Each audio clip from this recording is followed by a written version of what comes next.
Santo, enchei os corações dos vossos fiéis e acendei neles o fogo do vosso amor. Enviai o vosso Espírito e tudo será criado e renovareis a face da terra. Oremos. Deus, que instruístes os corações dos vossos fiéis com a luz do Espírito Santo, fazei que apreciemos retamente todas as coisas segundo o mesmo Espírito e gozemos sempre da sua consolação por Cristo Senhor nosso. Amém.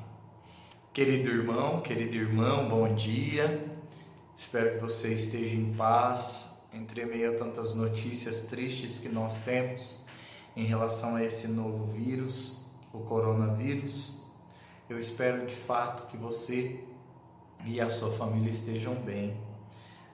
E antes de mais nada, reforço aqui o nosso esforço por continuarmos e nos mantermos fiéis e firmes à vontade de Deus e que a nossa fé não esmoreça mediante tanta luta que provavelmente as próximas semanas, os próximos dias pedirão a nós o testemunho da nossa fé, da nossa vivência de oração e especialmente na nossa confiança em Deus, que veio para nos salvar a todos. Pois bem, hoje, quarta-feira da terceira semana da Quaresma, o Evangelho então de Mateus nos diz sobre o cumprimento da lei que Jesus vem dizer aos seus discípulos, aos seus apóstolos. Vamos ao texto bíblico. Não pensem que eu vim abolir a lei ou os profetas. Não vim abolir, mas cumprir. Porque eu lhes garanto, enquanto não passarem o céu e a terra, não se perderá nem mesmo um só i ou vírgula da lei, sem que tudo seja cumprido. Portanto, quem violar, ainda que seja um só desses mínimos mandamentos, e ensinar as pessoas a fazer o mesmo, será considerado menor no reino dos céus. Mas quem os praticar e ensinar, será chamado grande no reino dos céus. Porque eu lhes digo, se a justiça de vocês não superar a justiça dos doutores da lei e fariseus, vocês não entrarão no reino do céu. Palavra da salvação, glória a vós, Senhor. É interessante, queridos irmãos e irmãs, que esse texto que nós ouvimos agora, alguns dias atrás, não muitos, já foi um texto meditado no domingo, mas com outro evangelista, não com o evangelista Mateus. O importante desse texto são dois pontos. Antes de mais nada, saber que talvez Jesus tenha confirmado aos seus discípulos que ele não veio nem para abolir a lei, nem para tirar nada da lei, por causa da sua interpretação. Isso eu já disse, acho que num vídeo, se eu não me engano, se não numa homilia minha, mas num vídeo, que Jesus tinha uma interpretação peculiar da Torá, dos mandamentos. E isso não era uma coisa de Jesus. É claro que cada mestre do seu tempo interpretava a lei, dava uma certa interpretação para a lei, para a Torá, que são os 5 primeiros livros da Bíblia, dava uma interpretação dos profetas, da Torá, da Bíblia, para conquistar assim mais seguidores, mais discípulos. Jesus, sendo mestre também, sendo denominado mestre pelos discípulos, ele também dá a sua interpretação da lei. Porém, a sua interpretação, ao contrário daquilo que os outros faziam, que era interpretar em benefício próprio, em proveito próprio, Jesus interpreta a lei, interpreta os mandamentos e a Torá da forma mais original possível, daquilo que se tinha de fato intenção quando ela foi escrita. Então, nisso Jesus se diferenciava dos demais mestres e doutores.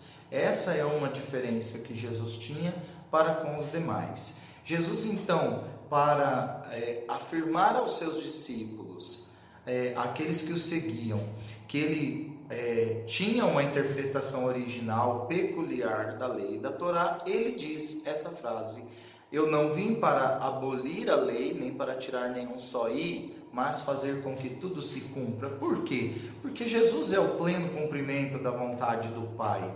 Jesus é aquele que veio para cumprir na sua totalidade o desígnio do Pai, a vontade do Pai, salvando toda a humanidade. Jesus então não veio para, de uma certa forma, como interpretavam, mudar a lei. Não. Jesus sempre procurava ser fiel àquilo que a lei exigia, no quão ela tinha sido escrita, da forma como ela tinha sido escrita. Isso significa dizer que, na verdade, quem estava interpretando erroneamente a lei eram os outros mestres em Jerusalém, os outros mestres em Israel. Jesus, na verdade, queria retomar o mais profundo do significado da lei e dos mandamentos, naquilo que diz respeito ao amor a Deus, e aí por isso que Jesus entrava em embate com o mandamento, por exemplo, do guardar o sábado, porque o sábado era feito para o homem, não o homem para o sábado. E diante de todas as leis de pureza e impureza, essas duas foram os dois grandes embates de Jesus com os seus adversários. Pois bem, então Jesus tentava, digamos assim,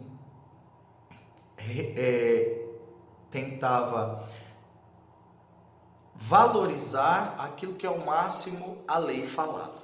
Bom, esse é um ponto. O segundo ponto é que Jesus, em sua totalidade, diz aos seus discípulos que aquele que, antes de mais nada, obedecer, praticar e ensinar será grande no reino. E o que fizer o contrário, desobedecer e ensinar a fazer o mesmo, será considerado menor. Isso significa dizer o quê? Que antes de nós querermos ensinar alguém o caminho de Deus, antes de nós querermos cobrar alguém por estar andando contrário ao caminho de Deus, antes de nós querermos ensinar para alguém, olha, você deve fazer isso, nós devemos fazer o quê? Praticar. Nisso consiste o discipulado de Jesus. Primeiro, eu coloco em prática o ensinamento. Depois, eu ensino. Primeiro, poderíamos dizer assim, primeiro eu amo, depois eu ensino a amar. Primeiro, a minha conduta muda, depois eu ensino o outro a mudar a sua conduta. E aquele que ensinar a fazer o contrário, ou seja, desobedecer algum dos mandamentos, e fizer o mesmo, será considerado o menor no reino. Portanto, queridos irmãos e irmãs, a lição para nós hoje é essa. Antes de ensinar o outro a praticar, eu devo praticar. Antes de ensinar o outro o que é o amor, eu devo amar. Na verdade, nisso consiste viver o Evangelho, viver os mandamentos. Sou eu que vivo primeiro, depois eu ensino o outro. Portanto, nesse tempo de crise que nós estamos começando a passar, e por que não dizer nesse tempo de peste que está se avizinhando a nós, como essa palavra vem de acordo. Por quê? Porque normalmente quando a gente passa por tempos de crises, a gente só pensa no próprio umbigo, não pensa no outro. E é exatamente o que a palavra de Deus discorda. Em tempos de dificuldades, em tempos de crises, em tempos de guerra e em tempos de peste, os cristãos são conhecidos pela sua caridade. E já que nós estamos vivendo a quaresma desse ano está nos ensinando o que de fato é viver 40 dias vigiando. Que nós possamos vigiar nas nossas ações, nas nossas palavras, nas nossas condutas e especialmente na nossa oração. Que nós pensemos no outro, que nós pensemos no próximo, não pensemos em nós mesmos. Desde já, meu querido irmão, minha querida irmã, eu te convido a todos os dias, a partir das 3 horas, Foi uma proposta que eu fiz aqui para a comunidade Santuário Nossa Senhora do Carmo. Eu aprendi isso com Chiara Lubick no movimento dos focolares, o chamado time out, que significa o tempo de parar. Então nós fizemos uma proposta, eu fiz uma proposta, lancei uma proposta na comunidade e as pessoas estão aderindo aos poucos. O time out por toda essa situação de crise que nós estamos passando. Às 3 horas da tarde, a hora da misericórdia, onde nós estivermos, nós pararemos por 1 minuto e rezaremos uma Ave Maria, um Pai Nosso, uma oração livre. Mas 1 minuto nós pararemos para rezar por todas essas situações que estão se avizinhando a nós, por todo o mundo, pelas igrejas que estão se fechando, que estão impedidas de receber seus fiéis, e também por cada um de nós, para que nós saibamos sair desta crise fortalecidos na fé em Deus. Então eu convido você a fazer parte dessa corrente, é uma corrente, o time out, hora de parar, 1 minuto pela saúde do mundo. E eu desejo a você um bom dia, uma boa quarta-feira, que você possa então curtir, compartilhar. Aqueles que me pediram o vídeo, tá aí, ó, o vídeo feito, talvez com não tanta intensidade como os outros, por causa da situação que nós estamos passando, mas ao mesmo tempo eu te convido a compartilhar, a curtir, a comentar. E também às 3 da tarde do dia de hoje e de todos os outros dias, rezar pela saúde do mundo. Que você fique com Deus, em paz e em segurança. Em nome do Pai, e do Filho, e do Espírito Santo. Amém. Um beijo. Tchau.